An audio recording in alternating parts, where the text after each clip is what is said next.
Namaste everyone, my name is Priyanka from English Academy. Here I am with Big Boss OTT Season 3 episode number 11 review.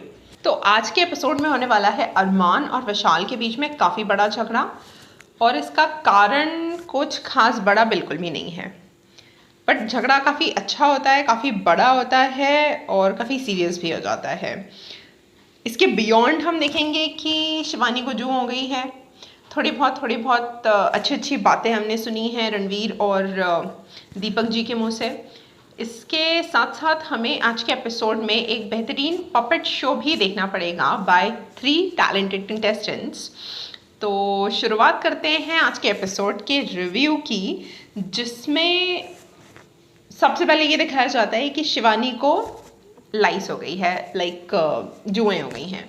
तो यहाँ पर मैं थोड़ा सा अपना इंग्लिश का ट्रेनर घुसाऊंगी और बताऊंगी कि LOUSE मतलब सिंगुलर और LICE का मतलब प्लूरल, जू और जुएं, right. So lice in hair is a very common problem और शिवानी को स्पॉट किया इस प्रॉब्लम के साथ कृतिका ने। भाई जनरली तो ऐसा होता है कि हमें से अगर कोई ऐसे देखता है या हमें पता चल जाता है तो हम उस इंसान को ऐसे इतना लाउडली बताते नहीं हैं, जिस तरह से कृतिका ने उसको बता दिया कि ओ माय गॉड तुम्हारे सर में तो जुएं हो रही हैं एंड जो भी पूरा ड्रामा क्रिएट हुआ। उसी पॉइंट से शिवानी ने कहा इसमें कौन सी इतनी बड़ी बात है, it's a very small thing, ये तो नॉर्मल बात है, इसमें इतना बात करने की या बोलने की क्या ज़रूरत है, which is actually a fact. मतलब इस तरह से किसी को ह्यूमिलिएट करने का कोई सेंस नहीं था। बट ये जो लाइस इन हेयर वाला चैप्टर है ये काफ़ी लंबा खिंचता है। इसमें अलग अलग लोग अलग अलग तरीके से बिहेव करते हैं। फॉर एग्ज़ाम्पल शिवानी तो खुद काफ़ी एम्बैरेस्ड और ह्यूमिलिएटेड दिख रही थी और शायद भी उसको रोना भी आया इसी वजह से। सना मकबूल ने सबसे पहले उसको कंफर्ट जोन में डाला कि it's all right, it's a normal thing.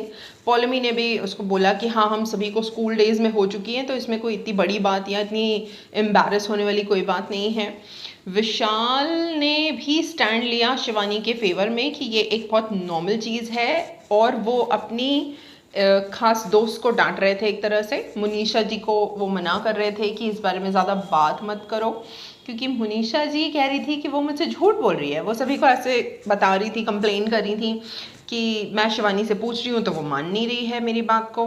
Big boss ने फिर बुलाया कृतिका को और कहा कि ये सामान है शैम्पू एंड अदर थिंग्स, तो आप ये उसको दें। और कृतिका ने चुपचाप उसको देने की जगह 2-4 लोगों को बुलाया और उसका काफ़ी मजाक उड़ाया कि बिग बॉस ने मुझे ऐसे कहा है। वो मुझे एकदम स्कूल के छोटे से बच्चों की तरह लग रही थी, जो कि हमारे स्कूल के बच्चे भी इस तरह से मिसबिहेव नहीं करते हैं, इस तरह से किसी का मजाक नहीं उड़ाते हैं। It is actually a medical condition, तो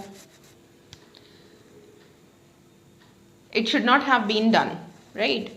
बिसाइड्स इस पूरी सिचुएशन में रणवीर ने कहा कि यार जब से मुझे पता चला है तब से मुझे खुजली हो रही है।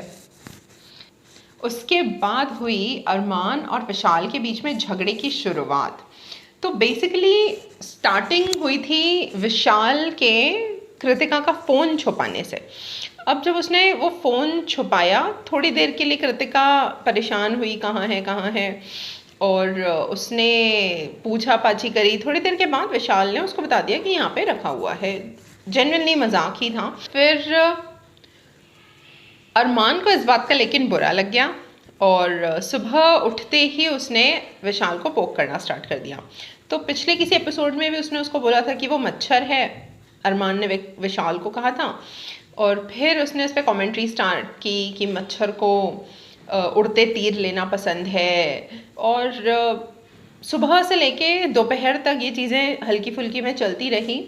विशाल ने पूरे आर्ग्यूमेंट में सिर्फ 2 चीज़ें उसको बोली। पहला तो उसको उसने खालाजान बोला, इन द सेंस कि जो बुआ मौसी होती हैं उनको, वो जो बुआ मौसी होती हैं उनकी जनरली कंप्लेंट्स करने की आदत होती थी। ऐसा कुछ होता नहीं है रियल लाइफ में। इट्स नॉट नेसेसरी दैट हम बुआ और मासी जैसे टर्म्स को इस तरह से लेबल करते हैं कि उनकी हमेशा से आदत होती है। ऐसी बकवास करने की हमें ज़रूरत नहीं है।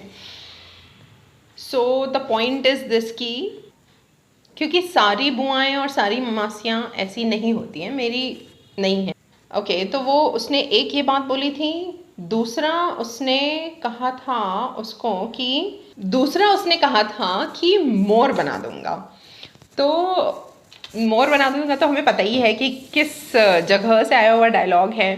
तो बस इसके अलावा विशाल ने पूरे आर्ग्यूमेंट में कुछ इतना सीरियस वर्ड्स का यूसेज नहीं किया, वेयर एज अरमान ने काफ़ी बेकार सेंटेंसेस का यूज़ किया। चमचा, गंदी नाली का कीड़ा, और मुर्गा बना दूंगा, औकात नहीं है तेरी। अब ये सारी जब बहस बहुत इंटेंस हो गई थी, तब विशाल के मुँह से एक अजीब सी बात निकलती है कि मैंने अगर रोटी बना दी, उन्होंने के बीच में वो चल रहा है ना कि रोटी बनाओ, रोटी कच्ची है। और विशाल ने उस दिन फिर सोच लिया कि आज तो मैं रोटी नहीं बनाने वाला हूँ किसी के लिए भी। तो अरमान उसके पीछे पड़ गया कि रोटी तो मैं तुझसे बनवा कर रहूँगा। तो विशाल ने जोश जोश में कह दिया कि मैं एक बाप की औलाद नहीं, अगर मैंने आज रोटी बना दी तो कोई नहीं बनवा सकता आज मुझसे रोटी। मैंने चावल बना दिए हैं, सब्ज़ी और चावल are fine sufficient for lunch, so अब मैं कुछ नहीं बनाने वाला हूँ। तो ऑब्वियसली उसने नहीं बनाई, बट उसके बाद जब उसने ये स्टेटमेंट बोली कि मैं एक बाप की औलाद नहीं, अगर मैंने बना दी तो उसके बाद फिर नेचुरली अरमान ने कुछ तो उसको बोला। और अब ऐसी स्टेटमेंट के बाद आपका राइवल आपको कुछ भी बोलेगा तो वो बहुत ज़्यादा बुरा लगने वाली बात हो जाएगी, बट ऑब्वियस है ये। तो आई थिंक ये हमें खुद को समझना चाहिए कि जो बातें अक्सर हम मजाक में या थोड़ा गाली वाली देने के टाइम पे या गुस्से में हमारी आदतें होती हैं, तो वो ऐसे किसी डेलिकेट मोमेंट पर हमारे खुद के लिए भी निकल सकती है। तो हमें थोड़ा केयरफुल होना चाहिए कि हम किस तरह के वर्ड्स का यूज़ करते हैं। अब इस पूरे एपिसोड में अरमान और विशाल के जो झगड़ा चल रहा था, इस पूरे मुद्दे में लवकेश का रोल थोड़ा सा फनी था या इंटरेस्टिंग था, बिकॉज लवकेश के टर्म्स विशाल से तो हम सभी को पता है, इसके साथ साथ अरमान से भी उसके टर्म्स ठीक ठाक हैं, राइट। तो अब अरमान भी उसको बोलने की कोशिश कर रहा है, उसको एनकरेज कर रहा है कि तुम बोल क्यों नहीं रहे हो। विशाल भी यही कह रहा है कि भाई तू मेरे बिहाफ पे कुछ बोल क्यों नहीं रहा है। तो दोनों की ही एक्सपेक्टेशंस थी कि लवकेश लाउड होकर झगड़ा करे। अब वो कुछ भी नहीं कर सकता था उस केस में। फिर जब झगड़ा बहुत इंटेंस हो गया, जिसमें कि अरमान बुरी बुरी बातें बोल रहा था, उसके बावजूद भी लवकेश विशाल को काम डाउन कराने की कोशिश कर रहा था। तो ही सेड कि यार मुझे क्यों काम डाउन करा रहे हो, सुबह से वो मुझे पोक कर रहा है तो उसको बोलो ना, विच इज़ वेरी राइट। तो उसके बाद लवकेश ने चक दे इंडिया का डायलॉग मारा, जिसमें वो जो पंजाबी प्लेयर रहती है जो बहुत गुस्सा करती थी, उसको उसकी मम्मा कहती हैं जब वो रिक्शे वाले से झगड़ रही होती है पैसों के लिए, तब वो कहती है कि मेरा पुत्र तू है कि वो है। The same dialogue was rightly delivered by Lovekesh कि मेरा दोस्त तू है कि वो है। Okay, very smart. तो अल्टीमेटली जो भी चीज़ें हैं, लवकेश ने किसी का भी साथ नहीं दिया एंड दोनों को काम डाउन कराने की कोशिश की सभी लोगों ने फिर। और इसी बीच थोड़ा सा लॉजिकल डिस्कशन रणवीर ने करने की कोशिश की लवकेश के साथ कि बट विशाल को मोबाइल नहीं छुपाना चाहिए था, ये it has to be treated like our mic. तो हम जैसे एक दूसरे का माइक नहीं छुपा सकते हैं या कुछ कर नहीं सकते हैं, वैसे ही हम किसी के मोबाइल के सामने भी छेड़खानी नहीं कर सकते हैं। तो लवकेश कहता है आप खुद बोलो ना उसको, मुझे क्यों बोल रहे हो। तो रणवीर उससे कहता है मुझे अपनी बेइज्जती करवानी है क्या। So this was the right point, you know. Ranveer ने पिछली बार भी जब इन दोनों के मुंह लगना अवॉइड किया कि यार मैं अपनी इंसल्ट क्यों करवाऊँ, विच वॉज करेक्ट। तो थोड़ा लड़ने के पहले भी ना हमें सोचना चाहिए कि हम ऐसे ना लड़ें कि सामने वाला हमसे उलझने की कोशिश ही ना करे। लाइक थोड़ा सा लड़ाई झगड़े में भी एक सोफिस्टिकेशन बना के रखना चाहिए। जैसे सना मकबूल और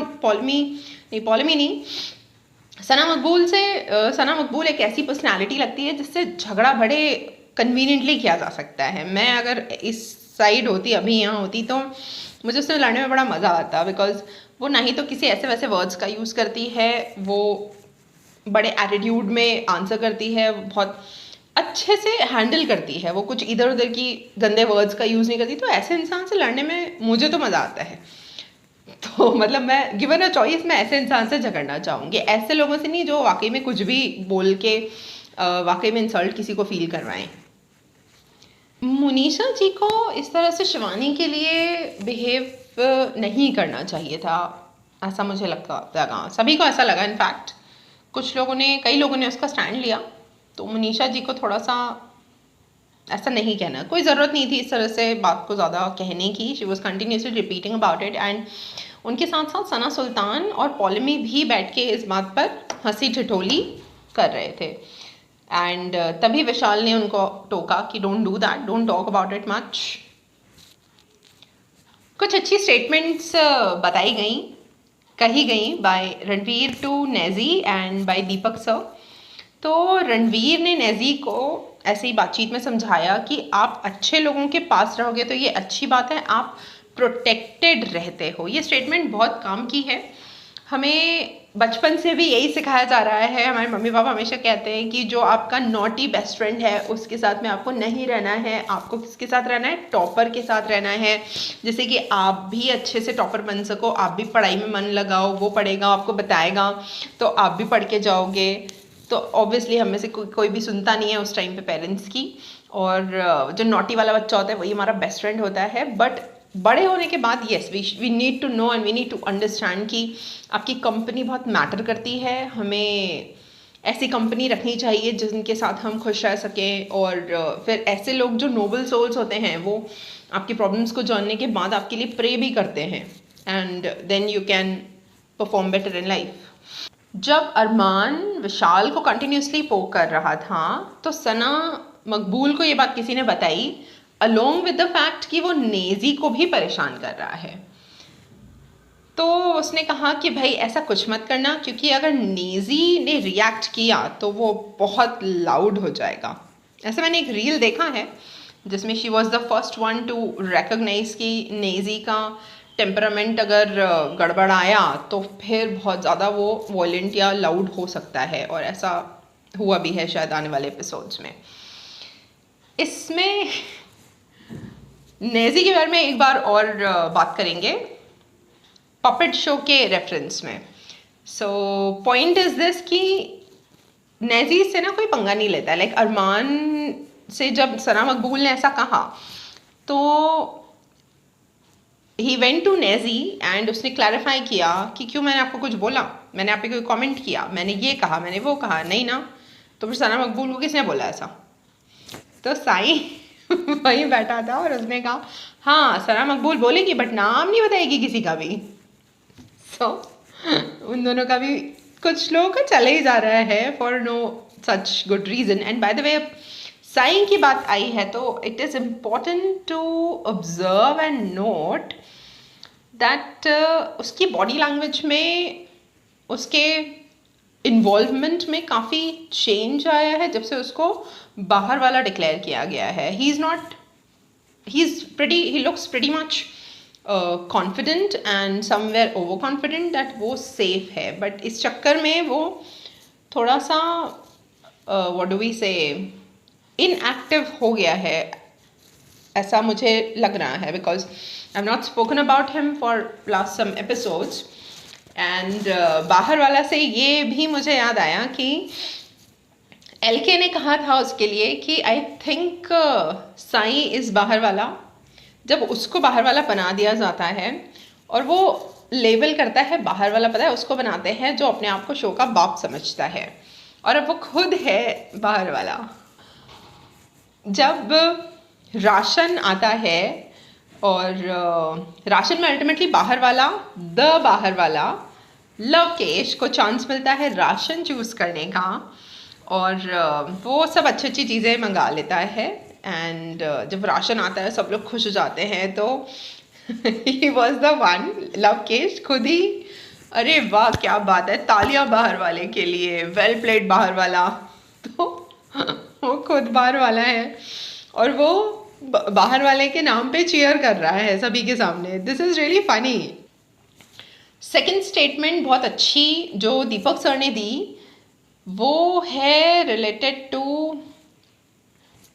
एक फादर है, एक सन है, वो एक स्टोरी सुनाते हैं और उसमें वो बताते हैं कि एक बच्चा अपने फादर से पूछता है कि मैं क्या करूं, और something related to like the child actually says that कि मुझे राजनीति में जाना है, या फादर में भी उससे पूछते हैं कि तुम्हें क्या करना है, और बच्चा बोलता है मुझे राजनीति में जाना है। तो ठीक है बेटा, I'll train you for that, I'll help you with that। And then उस बच्चे का एक्सीडेंट हो जाता है कुछ, and then he ask that why didn't you like save me from that from falling और from that accident.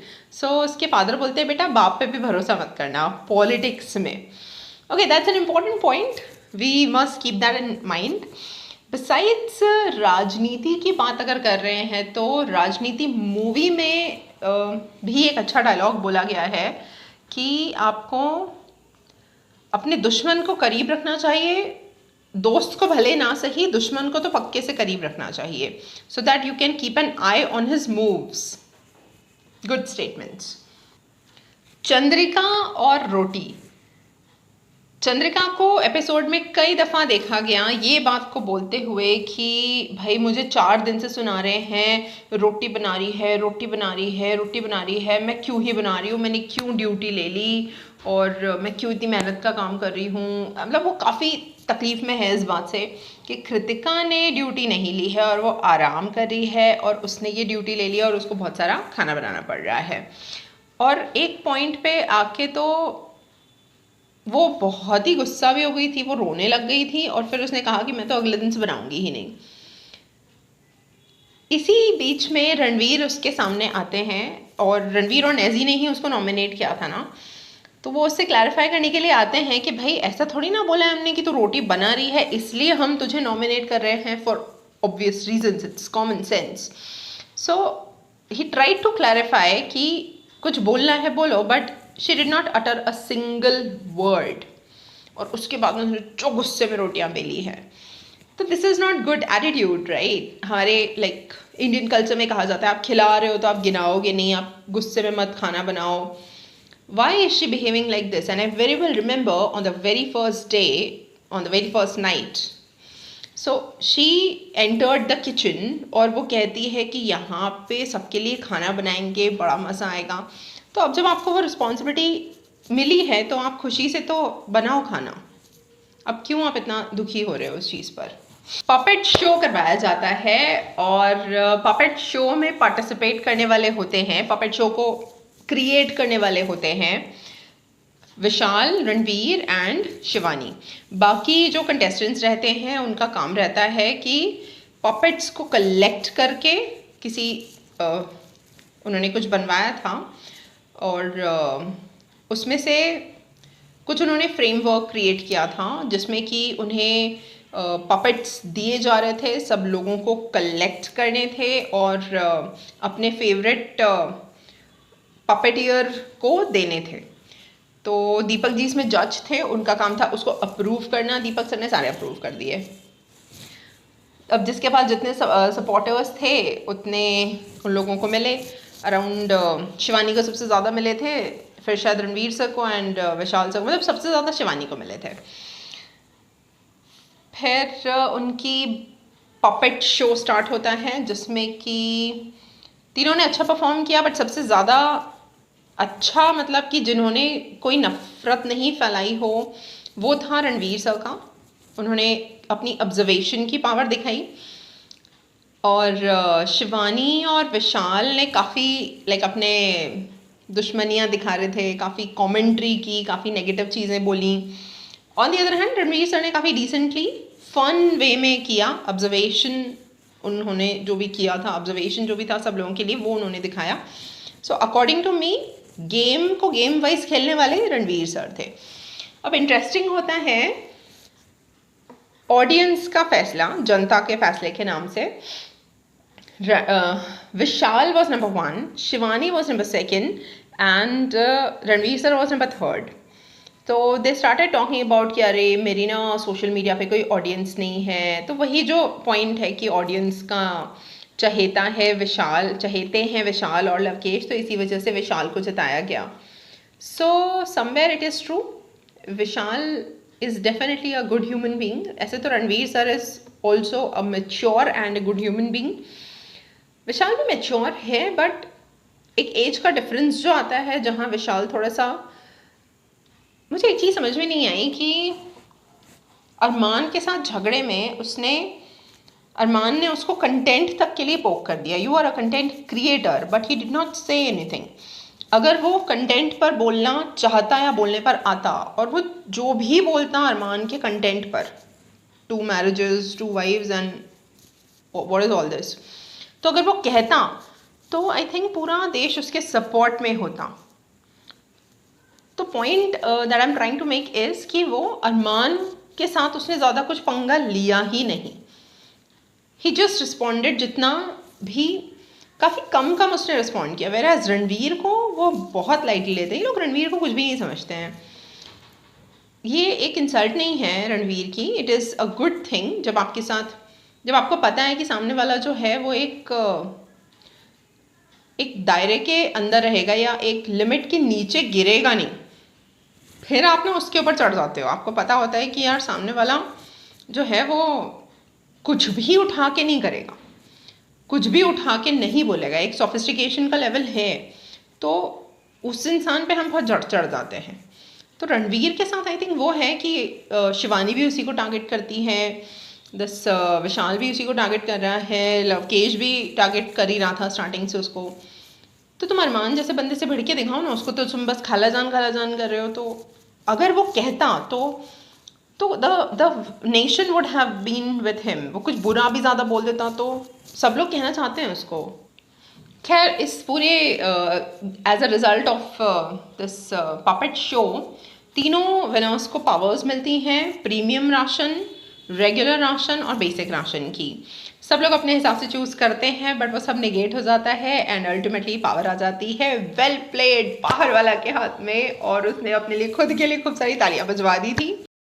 I told you कि मैं आपको 2 बातें बताऊंगी रिलेटेड टू नेजी. तो दूसरी बात ये है कि जब पपेट शो चल रहा था तो शिवानी ने सबके मज़े लिए, ऑलमोस्ट सभी के मज़े लिए, लेकिन नेजी की तारीफ़ की. भाई, नेजी की पर्सनालिटी में कुछ तो है, जो उसका एक डोमिनेंस तो है घर में, बहुत ज़्यादा क्लियरली वो दिखता है. उसके साथ साथ अरमान ने इस पपेट शो के दौरान, जब पपेट्स को लेना था, तो उसने सना सुल्तान को थोड़ा सा हिट किया था. सना सुल्तान ने बहुत बड़ा इशू नहीं बनाया, लेकिन जब कृतिका को टच हुआ था साई से कुछ थोड़ी बहुत झड़प हुई थी, तो उसमें कृतिका ने बहुत ही बड़ा कमेंट किया, लड़की बाज. She must be a little careful कि वो किसके लिए क्या शब्द का यूज़ कर रही है. Sai is not like that, is a very gentle kind of personality. तो आप पहले अपने हस्बैंड को तो देख लें कि वो कैसे बिहेव कर रहे हैं, उसके बाद maybe you can talk about other people, or maybe if you have the right to talk about other people, so you should be careful with your words. Chandrika के लिए विशाल ने पपेट शो के दौरान एक बात कही थी कि इनका ऐसा है कि किसी का झगड़ा हो रहा होता है तो ये कहती है तो मेरा मैटर नहीं है, तो मैं तो कुछ नहीं बोलूँगी. अगर ये सच है तो चंद्रिका ने ही नेजी और सना सुल्तान को ये लेसन सिखाया था ना कि कोई ऐसा हो रहा हो तो प्लीज़ आओ. And she was trying to create a huge story with it, कि लाइक मुद्दा बनाने की कोशिश कर रही थी इस तरह से कि वो जो झगड़ा हो रहा था उसमें नेजी और सना सुल्तान आपस में बैठ के गप्पे लड़ा रहे थे, या फिर आपस में बैठ के दिस रैप कर रहे थे. It was pretty awkward. अगर ये बात सच है तो एपिसोड के एंड में सना सुल्तान का छोटा सा जो टॉय है, सॉफ्ट टॉय है, शेरू, उसको छुपा दिया जाता है बाय शिवानी, सना, मकबूल और Kritika and maybe somebody else. मस्ती कर रहे थे उसके साथ में and she burst into tears. Sana Sultan रोने लग जाती है, उसको मिलता नहीं है उसका शेरू. तो फिर सब लोग उसको जाके सॉरी कहते हैं कि मजाक कर रहे थे, और फिर सारे लोग जो हैं उसको मनाने की कोशिश करते हैं, उसको हंसाने की कोशिश करते हैं, लाइक ना फैमिली कि सब लोग एक बड़े इनोसेंट से रोतलू बच्चे को मना रहे हैं, वैसा वाला सीन रहता है. तो this is how the episode ended and thank you so much. If you like my opinions, please do like, share and subscribe.